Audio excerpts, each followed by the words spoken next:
Hey guys, it's Sora here with another Autism Diaries video. Now I'm sitting down for this one because I'm injured at the minute. I'm too far away.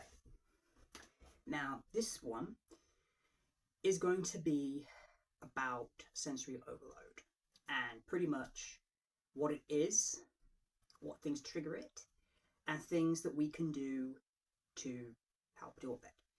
Now pretty much sensory overload is when someone who's autistic has their senses get overwhelmed and basically go into an overload, as the name says.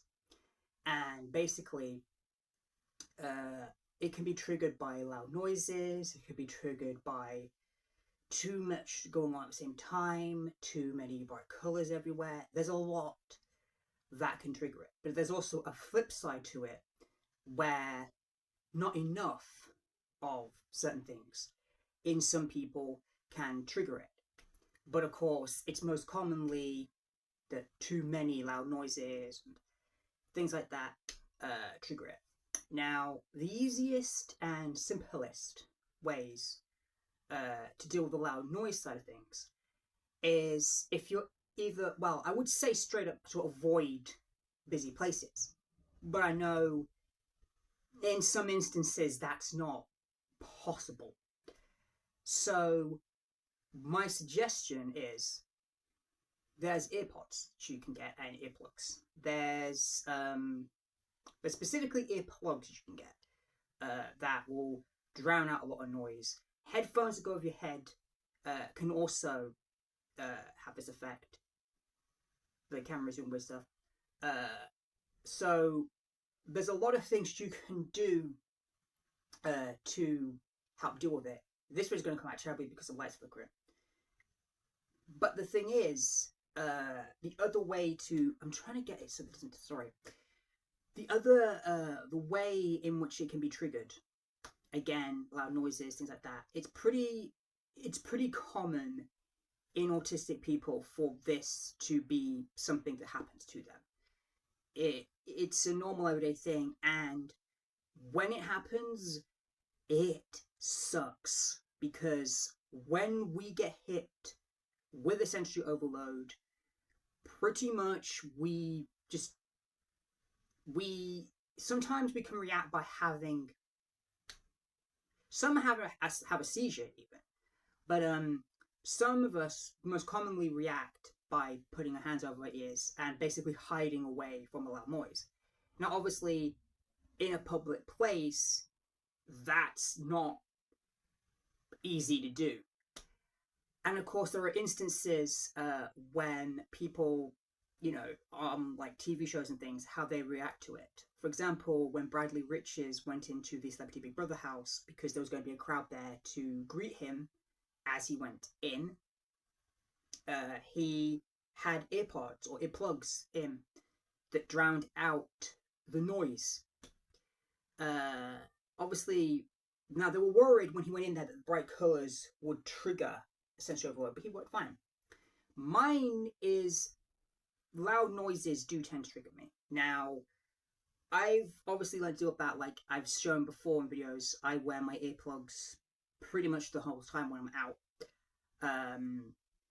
It helps me quite a lot to deal with loud noises.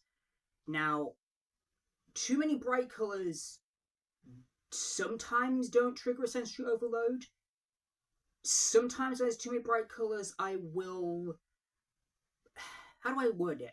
Sometimes when there's bright colours, a lot of them all blended together, I will sometimes, I'll get kind of a lightheadedness, which isn't a sensory overload, but is kind of the start of one. It's pretty common for that to happen too.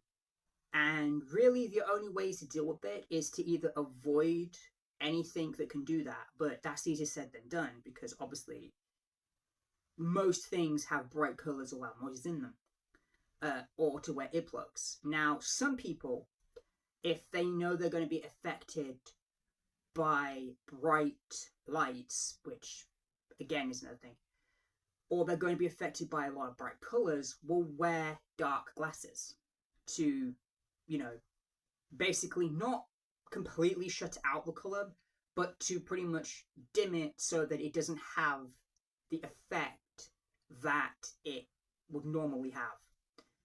It's pretty common for that to be a thing. Now, obviously, in day-to-day life, it can be difficult to deal with, like I've already said, but those are some of the ways in which you can deal with it. And obviously, it manifests in different ways to people. Some have the opposite end of things, where not enough noise or colors can send them into sensory overload. But I call that sensory underload. It's where you're not having enough in there. But there's finding the right balance. But if you're triggered by bright lights, and when you go out and stuff, sunglasses will be fine. People might give you looks, but who cares? You're just being you. And earplugs for loud noises. But yeah, this was a shorter video than my last. My next one, I'm thinking possibly doing either social cues or doing a special Autism Diaries on autism in different forms of media. How it's portrayed and how it should be portrayed, and people who are that or are autistic. But I don't know. I might do different aspects of autism before I get to that point, so that the first few will be basically the steps to understanding the things that are most common in autistic people. I'm not going to do my outro that I usually do for my Let's Plays and my other videos for this, because I feel like that would be tasteless. So instead I'm going to do a special outro for these videos specifically. Stay safe. Remember to always be unique, and never forget that you, yes you, are special. This is Sora, signing out. I love you guys. Peace.